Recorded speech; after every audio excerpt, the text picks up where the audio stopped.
कार्यक्रम के प्रायोजक हैं श्री मदन भाई रेखाबेन हुमड़, रूपेन प्राची हुमड़, अनगवीर आर्शवीर हुमड़, रिक्ता विशाल सेठी, आरिका अर्जुन सेठी। आचार्य संघ की बोले जयकारा गुरुदेव का। उपस्थित भव्यात्मा आचार्य पूज्यपाद स्वामी इष्टोपदेश जी की 23वीं गाथा लिखते हुए कहते हैं, अज्ञानोपास्तिरज्ञानम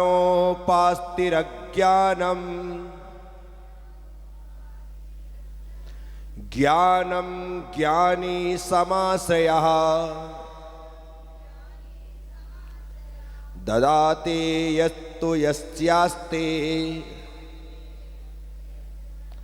सुप्रसिद्ध मिदं वचः। अज्ञानोपास्ति, अज्ञानी की उपासना से, अज्ञानम ददाति अज्ञान देती, ज्ञानी समाश्रया ज्ञानियों की उपासना ज्ञानम ददाति ज्ञान देती। इदम बचा है, यह बात सुप्रसिद्धम प्रसिद्ध है कि यस जिसके पास यत्तु अस्ति जो होता है वह ददाति वही देता है। संसार में दो ही किस्म के लोग मिलते हैं,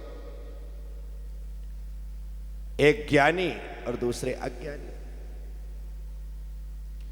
एक बुद्ध दूसरे बुद्धू। जैसी संगति करोगे आप भी वैसे हो जाओगे। ज्ञानियों के साथ रहने पर ज्ञानी, अज्ञानियों के साथ रहने पर अज्ञानी। हमने गौर किया है, संगति का असर आता ही आता है। जैसे लोगों के संगति में हम रहते हैं, उनकी संगत की रंगत दिखाई देने लगती। अच्छों के साथ रहने वाले अच्छे बन जाते हैं, बुरों के साथ रहने वाले बुरे बन जाते हैं। एक तोते ने 2 बच्चों को जन्म दिया। दोनों बच्चे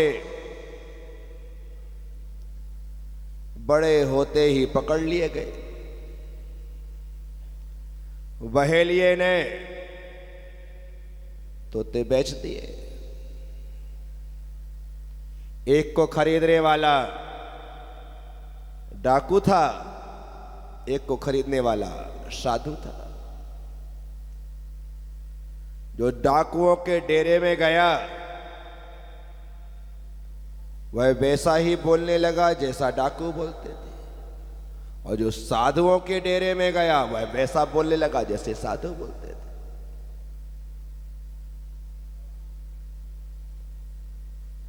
डाकुओं के डेरे में रहने वाला तोता जो भी वहां से राहगीर निकलता जोर जोर से चिल्लाता, पकड़ो पकड़ो, लूट लो साले को, छोड़ना मत कुछ भी, मारो इसे।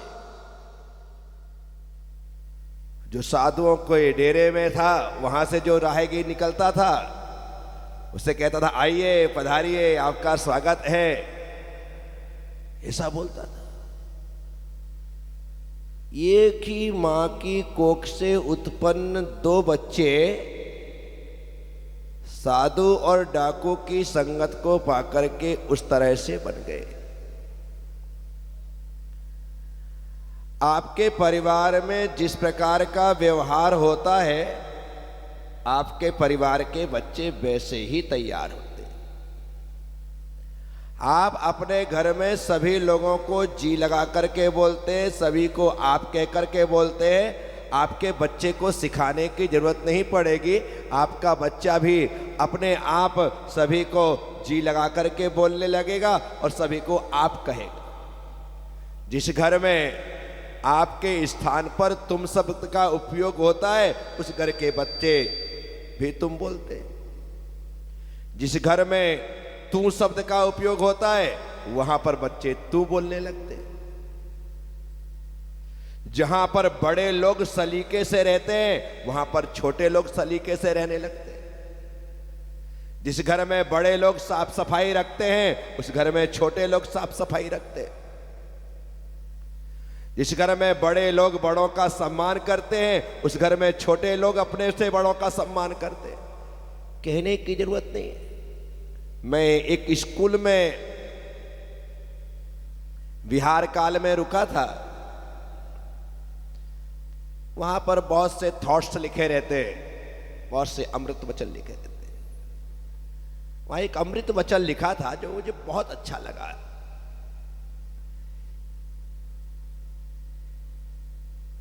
कि आप अपने बच्चों को जो सिखाना चाहते हैं वह करना प्रारंभ कर दे, बच्चे अपने आप सीख जाएंगे। मुझे लगा इससे अच्छा कोई अमृत वचन हो ही नहीं सकता। आप जो अपने बच्चों को सिखाना चाहते हैं, करना प्रारंभ कर दे, बच्चे स्वयं सीख जाएंगे। सच्चाई है। बच्चे सिर्फ देखते और जो देखते हैं वही करते। आप अपने छोटे छोटे बच्चों को, नाती पोतों को मंदिर लेकर के जाओ।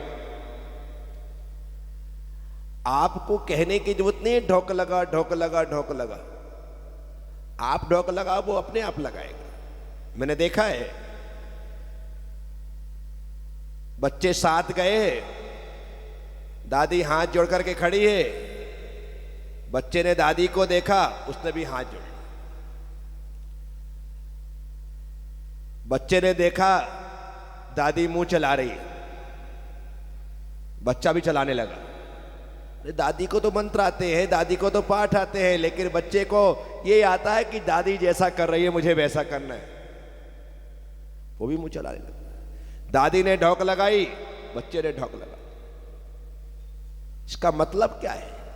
इसका मतलब सिर्फ इतना है, बच्चे सिखाने से कम दिखाने से ज्यादा सीखते हैं। इसलिए बच्चों को अच्छा दिखाओ, बच्चे अच्छा बनेंगे। आज बच्चों के बिगड़ने का कारण क्या है? घर में लगी हुई टीवी और हाथ में रखा हुआ मोबाइल।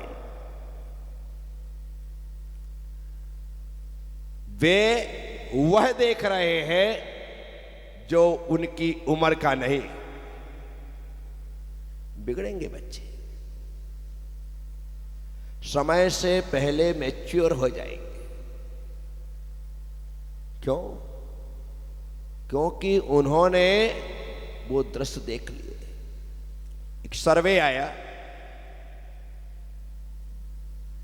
कि बच्चा जब बालिग होता है 18 साल का, तब तक वह टीवी के माध्यम से 20,000 हिंसा के, 20,000 रोमांस के सीन देख चुका होता है। विचार करना, 18 साल की उम्र तक बच्चा 20,000 ऐसे दृश्य देख चुका होता है। अब उसके भीतर गलत इफेक्ट ना आए ऐसा संभव नहीं। पहले घरों में टीवियां नहीं होती थी, इस वजह से बच्चा दादी और नानी से कहानी सुनकर के सोता था। रोज वो कहानियां सुनाई जाती। खेल के नाम पर वो आप क्या बोलते हैं जो लूडो जैसा होता है, इमली के बीच से खेलते हैं? हाँ, चंगा पो, जो भी बोलते हो आप। बुंदेलखंड में चीठा बोलते हैं, इसलिए मुझे वही याद है। वो खेलते, वो खेला करते थे, लुका छिपी खेला करते थे, सितोलिया खेला करते थे, खो खो खेला करते थे। ये खेल होते थे उस समय के, और इसमें आनंद होता था। किसी प्रकार से ना आँख खराब होती थी, ना कान खराब होता था, ना दिमाग खराब होता था, सब कुछ स्वस्थ बना रहता था। और उन खेलों से बच्चा एक्टिव भी होता था और मजबूत भी होता था। आजकल सब सोफे में बैठे, सिर्फ अंगुलियां चल रही हैं और कुछ भी नहीं चल रहा है, और दिमाग अलग खराब हो रहा है। जिसकी मोबाइल की रेस आ रही है, इनसे और तकलीफ हो रही है। विचार करना कि हम क्या कर रहे हैं और क्या हो रहा है। तो पहले के समय में हम गिरे पड़े, खेले कूदे, सब कुछ हुआ, मजबूत होते गए। लेकिन आज की तारीख में सभी लोग मोबाइल में व्यस्त हैं, और इतने व्यस्त हैं कि एक दूसरे से बात करने का समय नहीं है। एक दूसरे से बात, घर में गिनती के 4 लोग, और चारों लोग बिजी हैं अपने अपने मोबाइल में। काश आपस में बात कर लेते तो प्रेम बढ़ता, आनंद बढ़ता, लेकिन वो नहीं कर पाए। साथियों, मैं आप सबसे कह रहा हूं, बच्चा अपने बालिग होने तक इतने सारे बुरे दृश्य देख रहा है, आप क्या उम्मीद करेंगे? मत करिए कोई। उसने देख देख करके टीवी में आपकी रिस्पेक्ट करना बंद कर दी, वो सम्मान खत्म हो गया है। क्यों? क्योंकि वो देखता है कि जब मेरा जो हीरो है वो अपने माँ बाप को सुना देता है, उनकी रिस्पेक्ट नहीं कर रहा, तो मैं क्यों करूं? अरे भाई, वो फिल्म है, वो धारावाहिक है, और ये तेरी रियल लाइफ है। लोग रियल लाइफ पर विश्वास करते हैं, रियल लाइफ पर विश्वास नहीं करते। टीवी में यदि कोई ऐसे सीन आ जाए तो लोग रोने लग जाते हैं। अपने घर में घटने वाली घटनाएं उसे रुला नहीं पाती। साथियों, मैं आपसे कहता हूं, संस्कारों का रोपण सही समय पर सही तरीके से होना चाहिए। यदि सही समय पर सही तरीके से संस्कारों के रोपण हो गए तो आपको ना अपने भविष्य की चिंता करना है, ना अपने बच्चों के भविष्य की चिंता करना है, क्योंकि आपने एकदम सही संस्कार उन्हें प्रदान कर दिए। साथी, हम टीवी के माध्यम से, मोबाइल के माध्यम से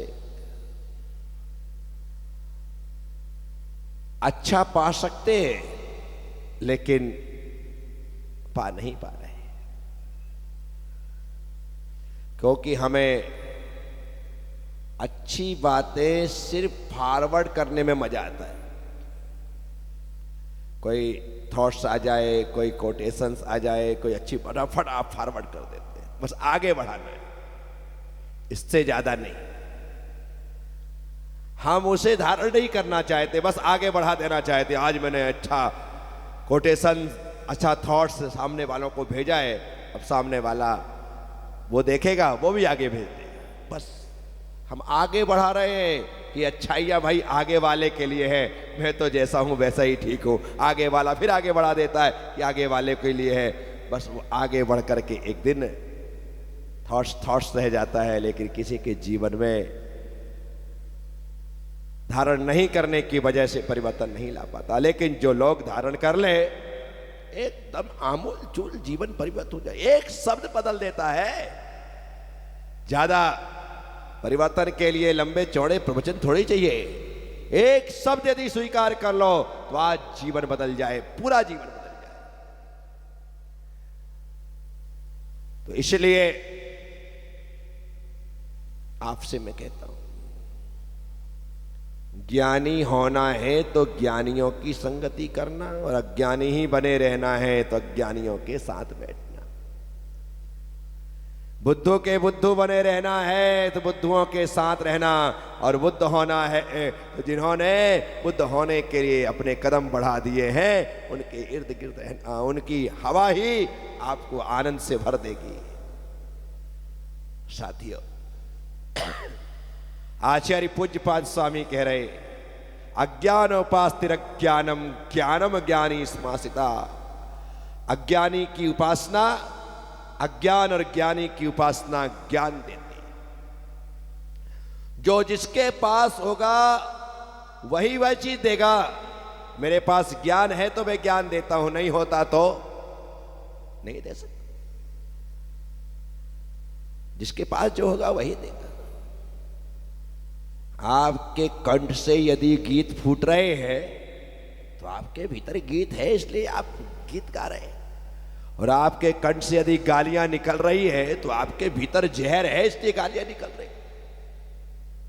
मैं तो गालियां नहीं देता। यदि मेरे भीतर गालियां हो तो वो निकलना प्रारंभ, जो भीतर होगा वही तो बाहर आएगा। मैं नहीं देता ना, क्योंकि मेरे भीतर नहीं है। यदि तुम दे रहे हो तो तुम्हारे भीतर वो कचरा है, इसलिए बाहर निकल रहा है। अपने भीतर को इतना नीट क्लीन करो, इतना साफ सुथरा करो कि कभी हमारे मुख के द्वार से गंदगी बाहर ना निकले। साथियों, अच्छे लोगों की संगति का अच्छाइयां बढ़ेंगी, दिन दूनी रात चौगनी बढ़ेंगी। बुरे लोगों की संगति करोगे, बुराइयां बढ़ेंगी, दिन दूनी रात चौगनी बढ़ेंगी। दोनों के बढ़ने का क्रम एक सा ही है। अच्छे लोगों के साथ अच्छाइयां भी बहुत बढ़ती हैं और बुरे लोगों के साथ बुराइयां भी बहुत बढ़ती हैं। इस कार्यक्रम के प्रायोजक हैं श्री मदन भाई रेखाबेन हुमड़, रूपेन प्राची हुमड़, अनगवीर आर्शवीर हुमड़, रिक्ता विशाल सेठी, आरिका अर्जुन सेठी।